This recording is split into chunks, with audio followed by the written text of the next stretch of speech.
The moment my boss asked why I never looked at her, the room seemed to lose its air as if the walls themselves leaned in to listen. My hands froze above the keyboard, my heart beat loud enough to drown out the hum of the office. I had spent months perfecting the art of looking everywhere except at her face because every time I did, something dangerous stirred inside me. That day, under the cold fluorescent lights, the truth pressed against my chest, heavy and aching, threatening to spill. I had learned that some feelings were powerful enough to cost you everything if you let them show. Before this story pulls you deeper, take a second. If you believe in kindness, second chances, and the quiet strength of human connection, please like this video, comment, share it with someone who needs hope, and subscribe to Kind Soul. Your support keeps stories like this alive. I joined the company 3 years earlier, fresh from a season of loss that had hollowed me out.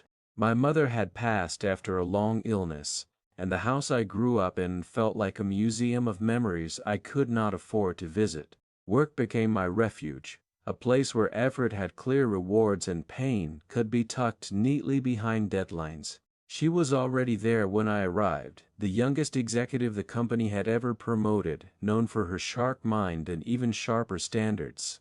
People whispered about her efficiency, her discipline, the way she never let emotions cloud decisions. From the first day I sensed something different beneath that reputation, a quiet loneliness that mirrored my own.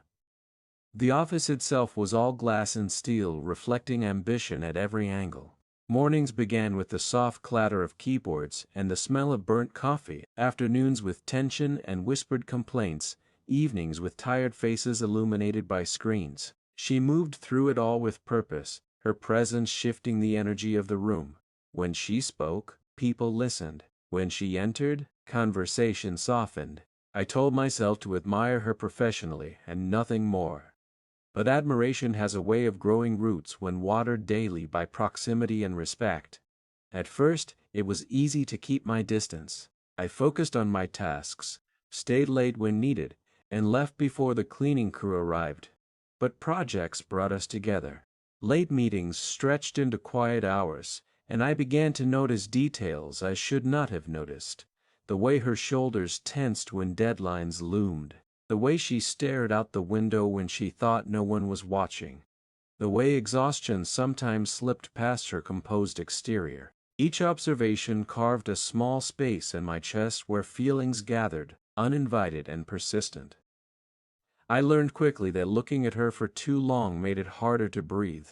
There was something in her eyes that spoke of pressure and unspoken dreams, something that resonated too closely with my own grief and longing. So I trained myself to glance away, to focus on notes, screens, anything but the face that made me forget where I was. I became efficient, dependable, and visible in all the ways that mattered. She noticed my work, praised my results, but also noticed my avoidance. The way my gaze slid past her as if she were a window instead of a person. The challenge was not just professional.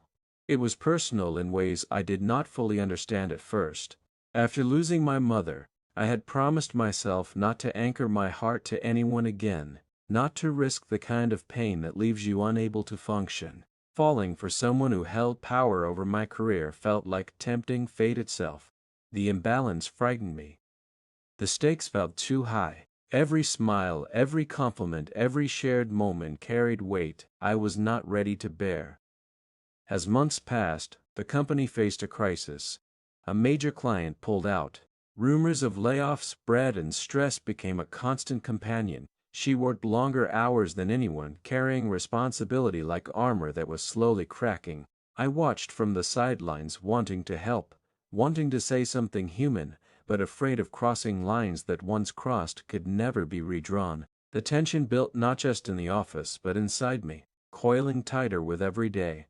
The turning point came during a late evening review. The building was nearly empty, city lights blinking like distant stars through the windows. I had delivered a report that helped stabilize the situation, and she called me into her office to discuss next steps. As I explained my analysis, I kept my eyes fixed on the presentation slides, my voice steady despite the storm inside. When I finished, Silence filled the room, heavy and expectant. That was when she asked the question that shattered my carefully constructed walls. She wanted to know why I never looked at her when we spoke. The question was simple, but it carried months of unspoken tension. I felt exposed, as if she had reached into my chest and touched the truth I had hidden there. In that moment I understood that avoidance had become its own kind of honesty, one she could no longer ignore. What I told her was not planned. It rose from somewhere deep, shaped by grief, respect, fear, and an affection I had tried to bury. I explained that when I looked at her, I forgot the hierarchy between us.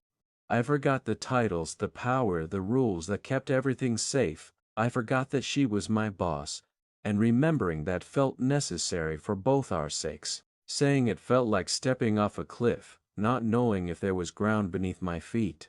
The room changed after that, not dramatically, not with grand gestures, but with a quiet shift, like the air after a storm. She did not respond immediately. Instead, she listened.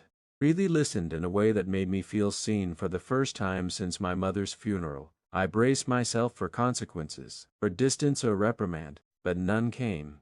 What came instead was understanding, fragile and tentative, but real. From that night on, things began to change slowly, not in ways that violated boundaries, but in ways that honored humanity. She gave me space, and I gave her honesty. We worked together with renewed clarity, unburdened by the tension of avoidance. I allowed myself to look at her when appropriate, grounding myself in the reality of our roles while acknowledging the connection that existed beneath them. It was not easy. There were days when feelings surged, days when restraint felt like loss, but there was also growth. The crisis passed, the company recovered, people relaxed. Life in the office found a new rhythm. Through it all, I found myself healing in unexpected ways. The grief that had once defined me softened, replaced by a cautious hope. Watching her navigate leadership with vulnerability taught me that strength and openness could coexist. She, in turn, seemed lighter, as if sharing the weight, even silently, made it easier to carry. Time did what it always does. Projects ended, new ones began. Opportunities arose. Eventually, I received an offer from another firm, a role that promised growth and a clean slate. Accepting it was one of the hardest decisions I had made, but also one of the healthiest. On my last day, as I packed my desk, memories flooded in, each one tinged with what might have been and what was wisely left untouched. When I walked out of the building, I did so with gratitude instead of regret. Years later, I can say that moment changed me. It taught me that respect sometimes means restraint. That love can exist without possession, and that honesty, even when it terrifies you, can lead to healing rather than destruction. I learned that looking away is not always cowardice. Sometimes it is care in its quietest form. If this story has reached something tender inside you, if it reminded you of a choice you made or a feeling you carried in silence, please take a moment now, like the video, share it, and let us know in the comments that you felt it too. Your engagement tells us these stories matter. Before we end, I have a special request. Comment below with the words "I felt this," if this story resonated with your heart in any way. Life rarely gives us clean lines between right and wrong, love and duty.